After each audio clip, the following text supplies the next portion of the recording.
Hi, my name's Anna Grzymala-Busse. I'm a professor of political science here at Stanford University, where I'm also a senior fellow at the Freeman Spogli Institute and a fellow by courtesy at the Hoover Institution. So I think there are three pillars of a strong democracy. The first of these are fully free elections and the acceptance of the results of those elections by all of the actors, both the winners and the losers. Secondly, and relatedly, we need strong formal institutions that produce majority rule and minority rights. So the opposition has to have the rights of freedom of speech, association, and so on. More broadly, there needs to be a rule of law that equally applies to both the supporters and the opponents of the regime. And third, what we need are widely accepted democratic norms, a commitment to tolerating the opposition, tolerance of criticism more broadly, including in the media, and a general acceptance that democracy doesn't just consist of an incumbent that is supposed to be praised, but also of an opposition that basically opposes it vociferously.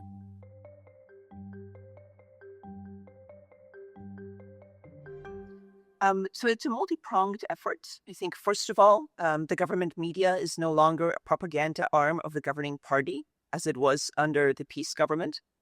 There are no more attacks on the media, no more attacks on vulnerable groups and ideologies, and they have ended disciplinary proceedings against judges that are not politically loyal to peace, as had been the case earlier. There are also dozens of investigations that have been launched about the misuse of state funds for political goals, the use of spyware, and so on. But the fundamental issue and the fundamental problem is trying to undo the formal institutional changes that peace had put forth, especially those concerning the courts.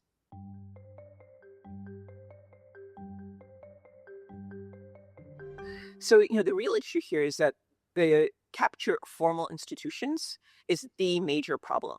And it's very hard to undo it. If you accuse your predecessors of politicizing the courts and the judiciary, it's very hard to undo that politicization without seeming sort of highly partisan yourself. So there are a lot of efforts to restore the independence of the Constitutional Court and the National Chamber of Justice, but the damage is hard to undo. Currently, there are something like 2,500 out of the 10,000 judges in Poland, a quarter of the judges that were appointed by peace, and the fundamental sort of standard was political loyalty. And so it's going to be very hard to sort of verify and get rid of these judges, largely because to do so would be to engage in what seems like partisanship yourself.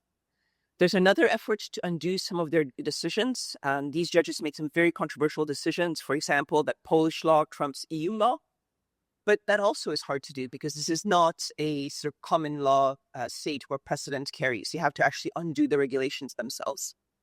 And the major problem of all of this is that so far the president is affiliated with peace, and he has vetoed several efforts at restoring the independence of the courts and resolving the status of these new judges.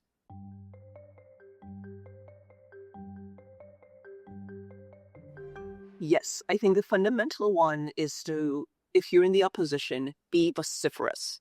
The whole point of opposition parties and opposition civil society is to continually point out the missteps of the governing team. And in any situation where there's democratic backsliding, that is the fundamental role of the opposition. What also really worked was coordination among the opposition. So the opposition ran as three different parties, each of whom was very distinct ideologically, and each of whom offered real policy alternatives. So depending on whether you are a left-wing voter or a centrist voter or a conservative voter, you had an option, knowing full well that these three parties were all committed to democracy and would not form a coalition with peace. So I think the fundamental lesson here is that so much of this is domestic. It rests on domestic actors rather than international influence. And it fundamentally rests on a really vociferous opposition, both with the political parties and in civil society.